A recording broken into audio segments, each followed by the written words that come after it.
오늘 우리에게 주실 하나님 말씀은 누가복음 6장 12절에서 16절까지 말씀입니다. 찾으신 줄 알고 제가 봉독해 드리겠습니다.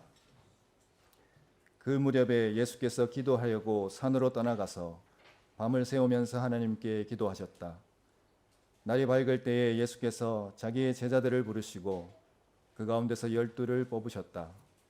그는 그들을 사도라고 부르셨는데 12는 베드로라고도 이름을 주신 시몬과 그의 동생 안드레, 그리고 야고보와 요한과 빌립과 바돌로메와 마테와 도마와 알페오의 아들 야고보와 열심당원이라고도 하는 시몬과 야고보의 아들 유다와 배반자가 된 가룟 유다이다. 아멘. 할렐루야. 우리 일본 땅 일본 선교를 위해서 동력하는 한국 교회가 있고 한국에서 성도들이 계시다는 것이 얼마나 감사한지 모릅니다. 하나님께서 이 땅 가운데에 또 영광 받으시는 그러한 일들을 위해서 니느웨 백성들이 요나를 통해서 회개한 것처럼 이 땅 가운데 또 이 땅을 위해 선교하고 기도하는 분들을 통해서 이 땅 가운데 회개 역사가 일어날 수 있도록 여러분 계속해서 우리가 함께 동력하여서 애쓰고 기도하기를 간절히 소망합니다. 우리 계속해서 예수님의 생애에 관하여서 시간 순으로 우리 계속해서 이제 말씀을 듣고 있습니다. 오늘은 예수님께서 12명을 뽑으신 그 사건에 대해서 이야기가 기록되어 있습니다. 누가복음을 예수님의 생애에 관하여서 시간 순으로 볼 때에 누가복음을 제가 주로 본문으로 사용을 하고 있는데 누가는 직업이 뭐였죠? 어떻게 아십니까, 여러분? 누가가 하는 그 병원에 가보셨습니까? 누가 병원에? 누가는 의사로 알려져 있습니다. 그래서 사도 바울의 전도 여행에 굉장히 큰 도움을 준 사람이고 의사이면서 동시에 역사가라고 이렇게 알려져 있습니다. 그래서 철두철미하게 시간을 따라 가지고 역사를 기록하는 것들 참 잘하거든요. 누가복음은 거의 시간 순서대로 기록되어 있다라고 생각하시면 됩니다. 마태, 마가, 요한복음도 거의 시간 순이지만은 예수님의 생애 나머지 6개월 집중적으로 기록한 것이고 누가복음이 거의 이제 반드시 그런 것은 아니지만 거의 시간 순서대로 누가복음은 누가에 의해서 기록된 것을 볼 수 있습니다. 그래서 예수님의 생애를 시간 순으로 볼 때에는 우리가 누가복음을 많이 인용해서 시간 순으로 그렇게 이제 이야기를 하게 됩니다. 오늘 12명을 뽑은 사건이 나오죠. 예수님의 생애 가운데 12명의 사도는 예수님께서 처음부터 같이 12명 사도로서 있었다? 아니면 나중에 12명이 뽑혔다? 1번일까요? 2번일까요? 처음부터 12명을 뽑았을까요? 아니면 나중에 뽑았을까요? 누가복음 순서를 보시면 나중에 12명을 뽑은 겁니다. 12명이 처음부터 같이 있었을 가능성은 있지만은 12명을 따로 뽑아서 사도라고 부르는 것은 나중입니다. 예수님께서 처음 세례를 받으실 때부터 해가지고 유혹을 받으시고 첫째 사역을 나가시는데 그때부터 베드로, 안드레, 야고보, 요한 이런 사람들 나오지 않습니까? 나오지만은 이 제자들을 나중에 전임 사역자로 또 다시 갈릴리 사역 가운데 부르시고 많은 제자들이 생겼어요. 그 가운데에 12명을 따로 세우신 것은 그 이후이다. 적어도 1년에서 1년 반이 지난 이후에 12명을 뽑으셨다는 것을 알 수 있습니다. 우리가 지금 누가복음을 시간순으로 보고 있는데 거기 보시면 우리가 알지 않습니까? 벌써 두 번의 예수님의 전생의 네 번의 유월절 가운데에 두 번의 유월절이 지났고 그리고 두 번째 갈릴리 사역 가운데에 죄송합니다. 그 가운데에 12명을 따로 세우신 것을 물 좀 마시겠습니다. 구경하십시오. 12명을 따로 세우신 것을 우리가 보게 됩니다. 보시면요. 우리 17절을 읽지는 않았지만 17절 한번 읽어보겠습니다. 시작.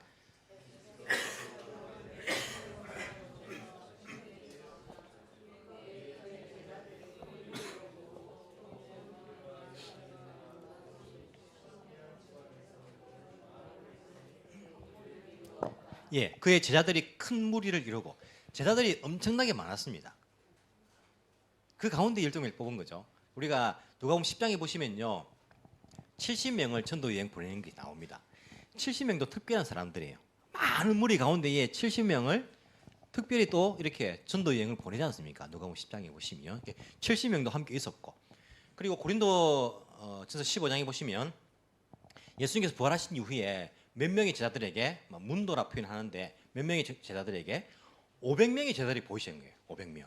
예수님의 제자들은요 500명 이상이에요. 예수님 따르는 사람들. 그만큼 많은 사람들이 예수님 주위에 있었던 겁니다.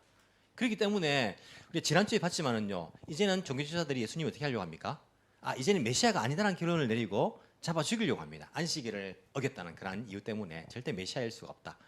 하지만 쉽게 예수님을 잡아가지고 죽일 수 없는 이유 중에 한 가지가 뭡니까? 예수님 항상 많은 제자들과 함께 하셨다. 물론 500명이 우르르 같이 다니는 것은 아니겠지만은 적어도 수많은 제자들 속에 함께 계셨던 것을 알 수 있습니다. 특별히 보십시오. 제자들 가운데에 한가닥 하는 사람들이 많습니다. 안 그렇습니까? 이런 베드로 성질 안 좋은 거 전 세계 사람들 다 압니다. 칼을 들어가지고 그죠? 진짜 칼을 사람을 내리치는 것은요 이게 보통 이게 강단가지고 안 됩니다. 이러면 칼 있다고 쉽게 사람 찌를 수 있겠습니까? 우리 그런 사람을요 사이코패스라 하거든요. 이게 쉬운 게 아니에요. 내리친다는 게 귀가 잘리잖아요. 귀를 노렸겠습니까? 목을 노렸겠죠, 그죠? 잘못 맞아가 귀가 떨어져 나갔겠죠. 어떻게 귀를 노려가 귀만 끊겠습니까? 이게 뭐 사무라이도 아니고 죽이려고 덤비들었는데 귀만 이렇게 잘리나간 거겠죠. 생각하기에. 베드로는요 그런 사람이에요. 그 사람이 예수님 옆에 있으니까요. 뿐만 아니라 야고보와 요한 이 사람 이 두 형제의 별명이 뭡니까? 보아느게 우레의 아들이에요. 왜 우레의 아들이겠습니까? 성질이 보통이 아닌 거예요. 성질이. 그래서 우레의 아들이에요. 이 둘이가 화내가지고 막 큰 소리 치면요 아무도 못 말려요. 예수님께서 예수님께서 부신지 모르겠지만 이 별명을 우리의 아들 보아느게라 하는 그 야고보 요한 이 사람들도 예수님 주위에 있는 거예요. 거기다가 어떤 사람이 있습니까? 열심 당원들. 열심 당원 그 당시에 나라의 유대인의 그런 이스라엘의 독립을 위해 싸웠던 사람들이 열심 당원이거든요. 예수님 제자 가운데 우리가 시몬이 열심 당원이다. 베드로가 아닌 시몬이 열심 당원이 되어 있는데 학자들은 적어도 3명이 열심 당원이었을 것이다. 다데오, 시몬, 가룟유다는 열심 당원이었을 가능성이 크다라고 그렇게 말하는 학자들이 있어요. 열심 당원들 어떤 사람입니까? 나라의 독립을 위해서 목숨을 내놓은 사람들이에요. 이 사람들이 예수님 주위에 있는 겁니다. 쉽게 예수님을 잡아가지고 그렇게 쉽게 죽이는 것은 어찌 보면요 쉽지는 않았을 거예요. 어떤 이제 그 기회를 노리는 것이 아마 필요했겠죠. 어쨌든 예수님 주위에 수많은 제자들이 있었다라는 것을 알 수 있습니다. 그 가운데에 어느 정도 시점이 지난 이후에 특별히 12명을 따로 세우셨다라는 것이 이 성경의 흐름의 시간적인 흐름이다라고 기억하시면 됩니다. 12명을 세우시기 전에 예수님께서 뭘 하십니까? 뭘 하십니까? 12절에 보시면 기도하려고 산으로 떠나가서 밤을 새우면서 하나님께 기도하셨다. 날이 밝을 때에 12명을 뽑을 때에 그 전날 밤샘 해가지고 예수님께서 기도하신 거예요. 이럼 예수님께서 무엇을 기도하셨을까요? 예수님께서 뭘 기도했을까요? 하나님의 아버지의 뜻대로 사람을 뽑을 수 있도록 기도했겠죠, 그죠? 아버지의 뜻이 이루어지도록 기도했겠죠. 그 중에 특히 기도의 시간을 많이 잡은 사람이 가룟유다가 아니었을까? 이 인간을 뽑아야 되나 말아야 되나? 자기를 위한 것인가? 오히려 해로운 것인가? 얼마나 갈등이 있었을 가능성이 있습니까? 하지만 철저하게 아버지의 뜻에 따라 가지고 아버지의 뜻이 이루어지도록 하나님 예수님께서 밤새워서 사람을 선택하기 전에 기도하신 것을 우리가 생각해 볼 수 있습니다. 오늘날도 직분자를 뽑을 때요 뭐가 필요합니까?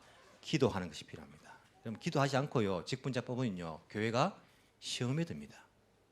좋은 일 하는데 직분자를 세운 이 얼마나 좋은 일입니까? 그런데 교회가요 이 투표가 끝나면 시험 드는 사람이 생긴다니까요.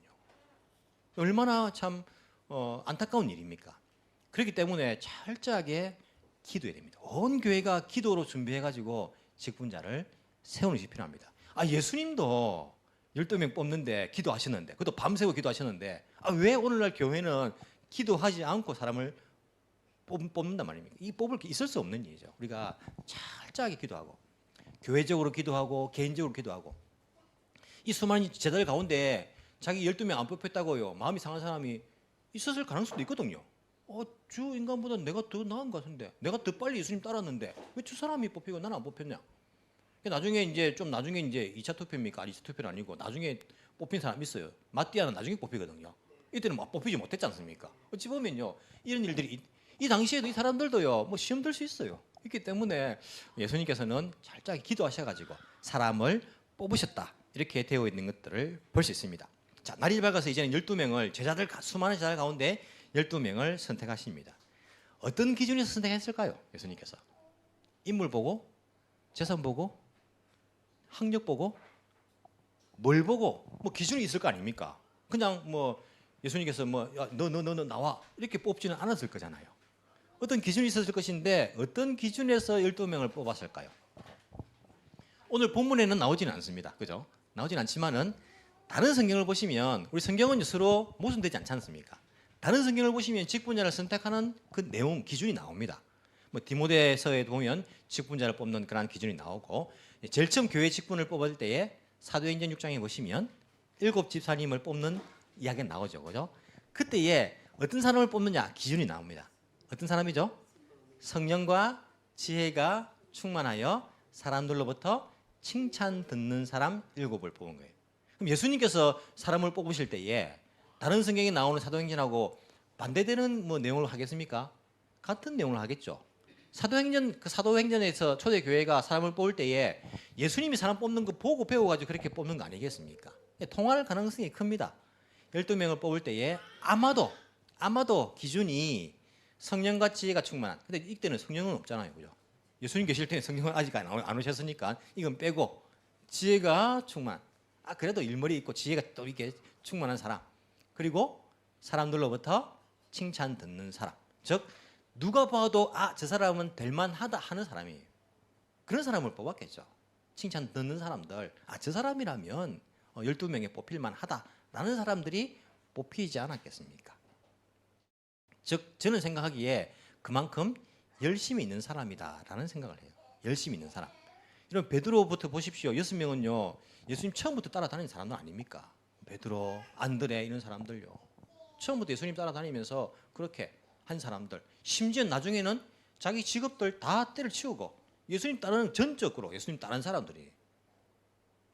마태 이런 사람들도요. 얼마나 좋은 직업입니까? 지금으로 따지보면 세무서에 근무하는 사람이거든요. 그 당시에는 세무서에 근무한, 지금은 아니지만은 근무한 사람들은 다 100% 비리 세무서에 비리 세리에 비리가 그 사람들 착취해서 자기 얻는 게 많잖아요. 삭개오가 나중에 어떻게 합니까? 회개하고 자기가 남들 손해 줬으면요, 뭐 4배를 갚는다. 뭐 그러고도 먹고 살 게 있는가 봐요. 4배를 갚아줬는데도 불구하고 그만큼 얼만큼 해먹은 거예요, 도대체. 이 당시에는요 비리 세리들이에요. 하지만 지금 생각해보면 이게 돈 많이 버는 자리거든요. 그것도 다 떨쳐내고 그냥 포기하고 예수님을 따르는 사람 아닙니까? 열심 당원들 보통 열심히 있었겠습니까? 열심을 내는 사람들이 그래도 누가 봐도 뽑힐 만한 사람들이라고 생각하는 사람들이 뽑히지 않았겠는가라는 생각을 해봅니다. 여러분 아이들 학교에 반장 뽑는데도요 열심히 내지 않습니까? 그런 아이들 우리가 뽑지 그냥 뭐 이렇게 뭐 세월 지났다고 뽑아줍니까? 그건 아니고 사람을 뽑을 때 직분자를 뽑을 때에 성령과 지혜가 충만하고 사람들로부터 정말 저 사람을 인정받고 칭찬 듣는 사람을 뽑는 것이 필요하다라는 것입니다.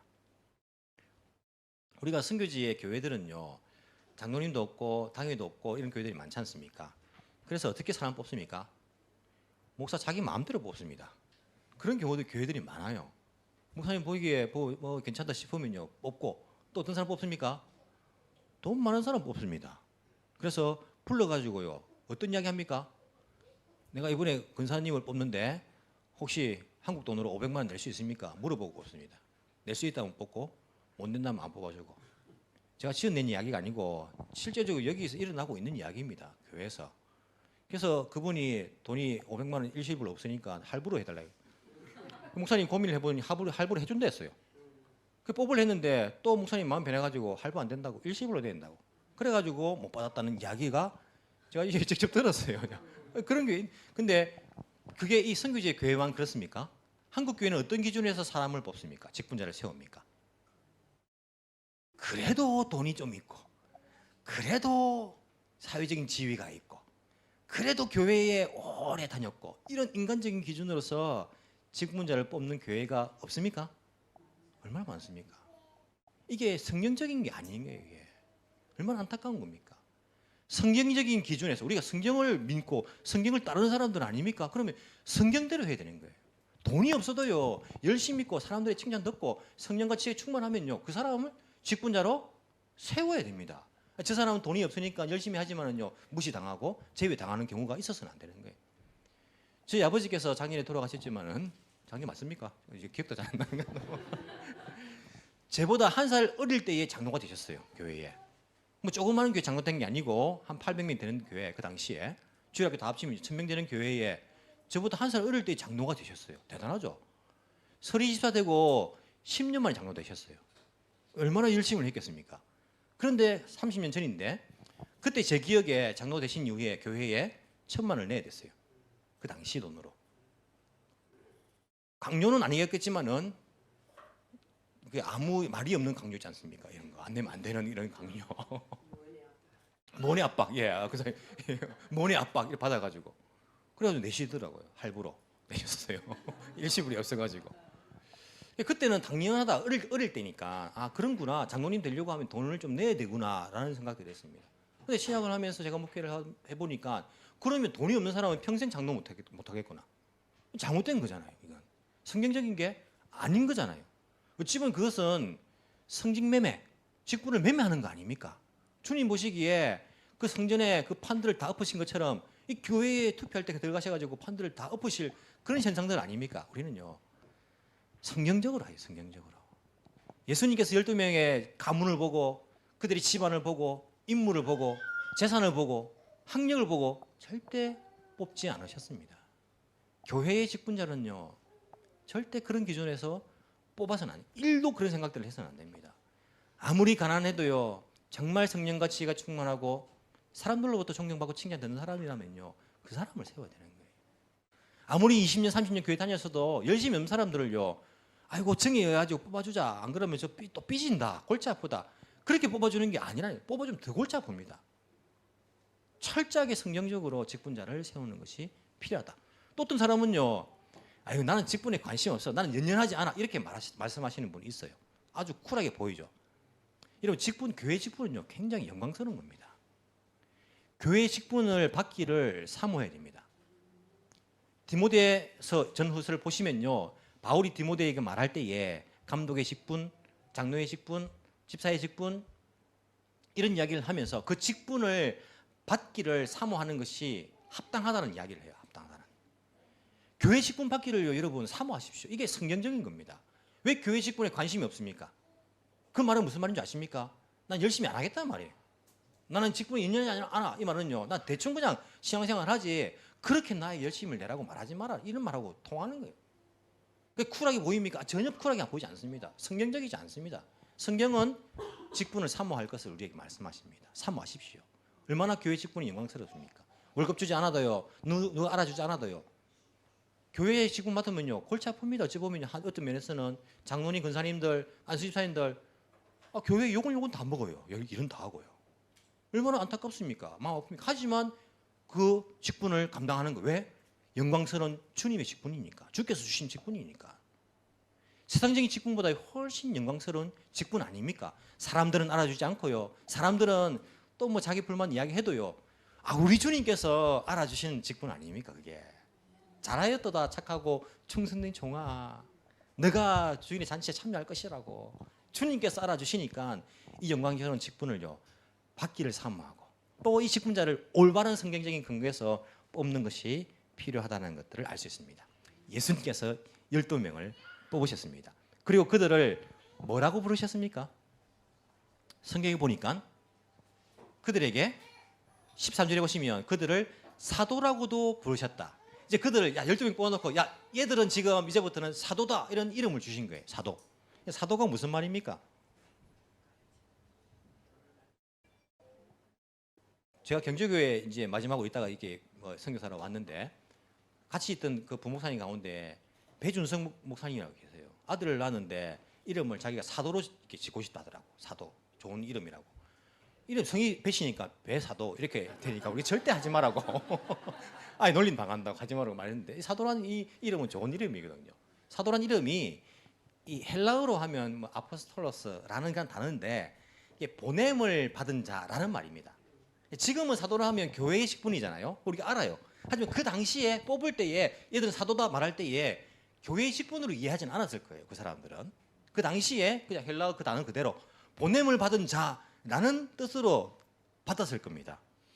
여러분, 이 사도란 이름이 놀라운 이름이에요. 놀라운 이름이에요. 예수님의 놀라운 계획이 여기 다 들어있지 않습니까?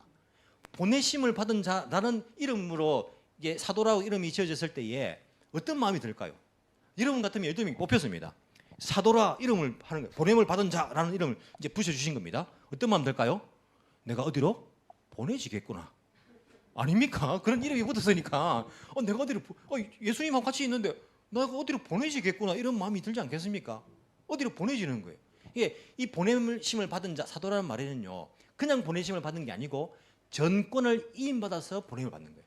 지금식으로 말하면 일반적으로 대사라는 단어와 똑같은 단어예요.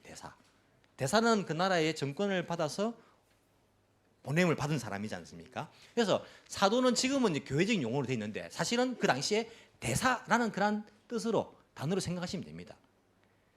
사실은 이제 군사적인 용어로도 많이 쓰였는데 왕의 모든 정권을 위임받아서 이 군함을 몰고 함대를 이끌고 전쟁에 나가는 임하는 그 보냄을 받은 그 역할의 뜻으로 많이 사용됐다라고 이야기해요. 하여튼 어쨌든 지금으로 생각하면 대사라는 그런 정권을 받아가지고 내가 어딘가 파송되는 그런 개념으로 받아들이는 거예요. 놀랍지 않습니까?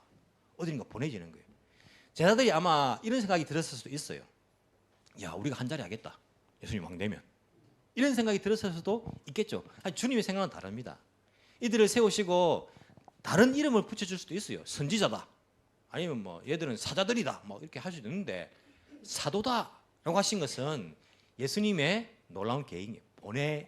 보냄을 받을 것이다. 정권을 이임받아가지고 나는 너희들을 떠날 것이다는 말입니다.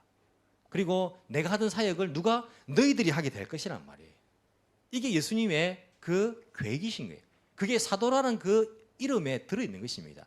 십자가 못 박히시기 전이지만 예수님이 이미 계획을 다 가지고 계셔가지고 너희들은 보내심을 받을 것이다. 정권을 가지고. 무엇을 위해서? 주께서 하시는 그 사역, 사람들을 살리는 사역 아닙니까? 죄인들을 구원하는 사역 아닙니까? 복음을 전하는 사역 아닙니까? 이것을 위해서 보냄을 받을 것이다. 라는 그러한 뜻으로서 이들을 사도라 그렇게 칭하시고 그 사도의 직분이요 오늘날까지 어떻습니까? 이어지고 있습니까? 없습니까?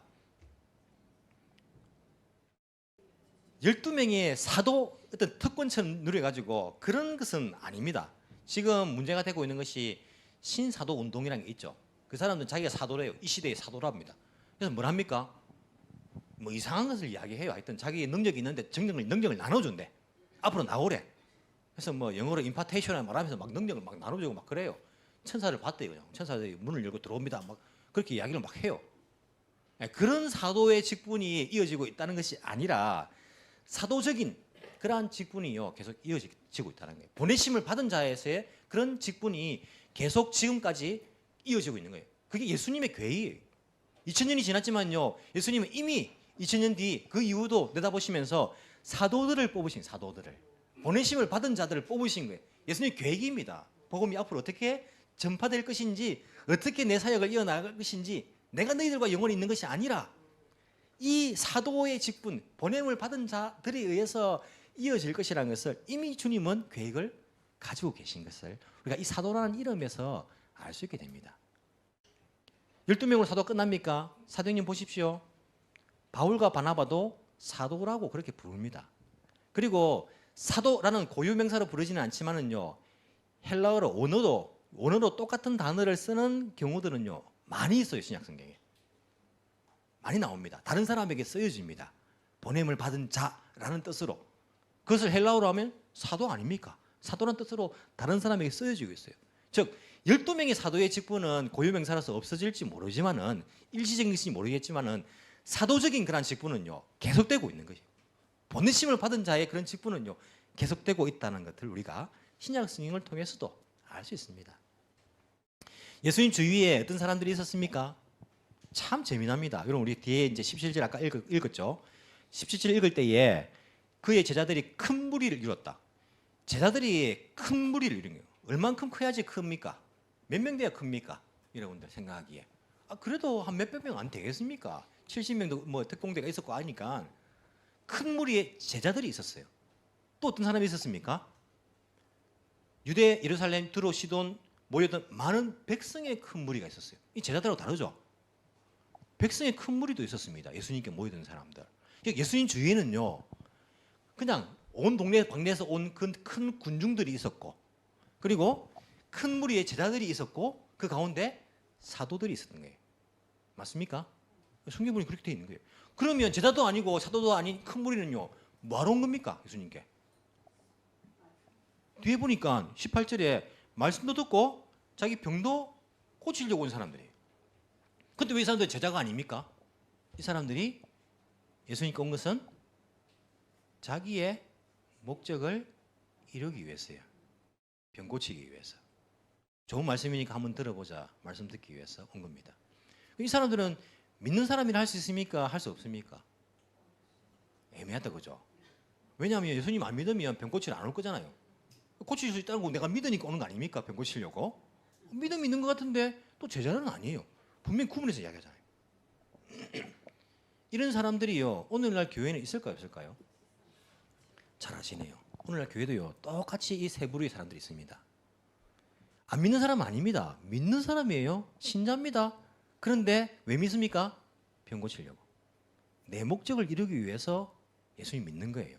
병 고치든지 교회 가면 또 내가 뭐 시험 합격할 수 모르니까 합격을 위해서, 아니면 내 성공을 위해서, 자기에게 그 목적이 있어요. 내 목적을 위해서 예수님께 나와서 믿는 거예요. 그 믿음은 믿는 건데 믿는 게 아니야. 참 믿음은 아니죠. 이런 사람들이 오늘날도 있어요. 또 어떤 사람이 있습니까? 제자들이 있습니다. 제자들은 뭐 어떤 사람입니까? 스승님을 따르는 사람이 제자가 아닙니까? 스승님의 가르침을 따르는 사람들이 제자예요. 그 가르침을 듣고 가르침대로 따르려는 사람들. 오늘날도 교회 내에 제자들이 있습니다. 그냥 군중 같은 그런 신도들이 있고 제자 같은 신자들이 있다니까요. 이 사람들은 예수님의 가르침을 실천하려고 애를 씁니다. 실천하기 위해서. 또 그 가운데 어떤 사람이 있습니까? 제자에서 더 나아가서 사도적인 삶을 사는 사람들이 있어요. 자기 인생의 목표는요, 자기 꿈이 아닙니다. 자기 욕망이 아닙니다. 무엇입니까? 보내신 분의 뜻을 이루는 것이 자기 인생의 목표예요. 그게 보냄받은 자 아닙니까? 보냄받은 자가 누구의 뜻을 이루겠습니까? 자기 뜻을 이루겠습니까? 내가 가가지고 심부름 시켜놨는데요, 가가지고 뭐합니까? 내가 한 5천만 원 주면서 가가지고 저 가난한 사람들 집 지어주고 그 일에 이제 쓰라고 사람을 보냈어요. 5천만 원 받아가가지고 자기 집 짓고 있어요. 그럼 제가 어떻게 생각하겠습니까? 저게 미쳤나? 왜 저렇게 내가 5천만 원 준 거 가지고 자기 집을 짓고 있어요. 내가 그걸 왜 준 것도 아니고 그걸 왜 보낸 것도 아닌데 생각 안 하겠습니까? 당장 불러가지고요, 뭐 이게 이게 물리적인 걸 자른 게 아니고 그 직분에서 그만두게 만들어야지요. 예수님 마찬가지인 거예요. 우리에게 정권을 주시면서 이 땅에 그 보내신 분의 뜻을 이루라고, 복음 전하라고, 생명 살리라고 그렇게 세우신 거 아닙니까? 사도의 삶을 사는 사람들은 자기 인생 꿈을 따라 사는 것이 아닙니다. 제자에서 더 나아가서 자기 인생의 목표는요, 주님의 뜻을 이루는 거예요. 주님의 뜻을 이루는 거예요. 자기 삶은, 자기 인생의 목표는요. 이런 사도적인 삶을 사는 사람들이 있다는 것입니다. 예수님 시대나요, 지금이나 똑같습니다. 여러분들은 어떤 단계입니까? 군중입니까? 아니면 제자입니까? 아니면 사도입니까? 주의 뜻을 알아서 그 뜻을 이루어드릴 수 있는 사도적인 삶을 살 수 있는 저와 여러분이 되기를 간절히 소망합니다. 기도드리겠습니다.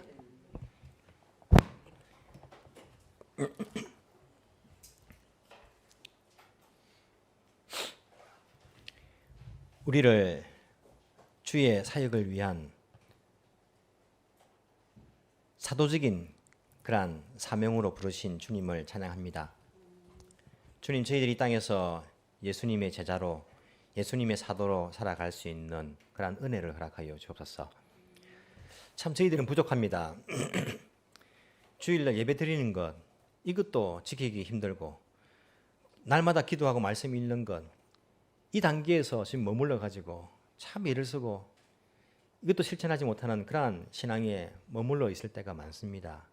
저희들 이 어린아이 같은 신앙에서 머물러 있는 것이 아니라 성장할 수 있도록 도와주시고 더 높은 것을 바라보면서 예수님 닮아가며 나의 십자가 지고 우리 예수님 스승이신 예수님을 따라갈 수 있는 제자들이 되게 도와주시고 그것을 넘어서 나의 전 삶이 온전히 나를 보내신 그 하나님의 뜻을 이루는데 우리의 삶을 사용할 수 있는 주의 사도들이 다 되게 주께서 은혜 베풀어 주옵소서. 이러한 직분을 감당하는 주의 백성들을 통하여서 이 땅에 교회가 올바로 세워지며 하나님의 백성들이 늘어나며 하나님의 나라가 열방 가운데에 확장되어가는 역사를 보게 하여 주옵소서.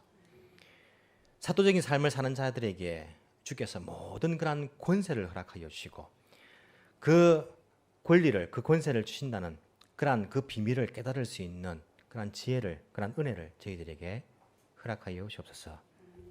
이 땅에 주의 사명을 품고 또 일본 땅에 오게 된 주의 백성들을 기억하여 주시며 특별히 충무 제일교회 단기팀들을 기억하여 주시고 이 땅 가운데 개인적인 욕망을 가지고 개인적인 목적을 가지고 온 것이 아니라 정말 보내신 분의 그 뜻을 이루기 위해서 이 땅을 또한 찾아싸우니 주께서 이 팀을 통하여서 영광 받아주시고 이 땅 가운데 복음의 씨를 뿌려주시며 또한 이들을 통하여서 주님을 만날 수 있는 그러한 역사가 일어날 수 있도록 은혜 베풀어 주옵소서. 우리 에덴 교회가 주의 사도적인 사명을 잘 감당할 수 있는 그러한 복음 전파의 선진 기지가 될 수 있도록 도와주시고 우리 성도들 한 사람 한 사람이 정말이지 사도적인 삶을 살아갈 수 있도록 주께서 은혜 베풀어 주옵소서. 감사드리며 살아계신 예수님 이름으로 기도합나이다. 아멘.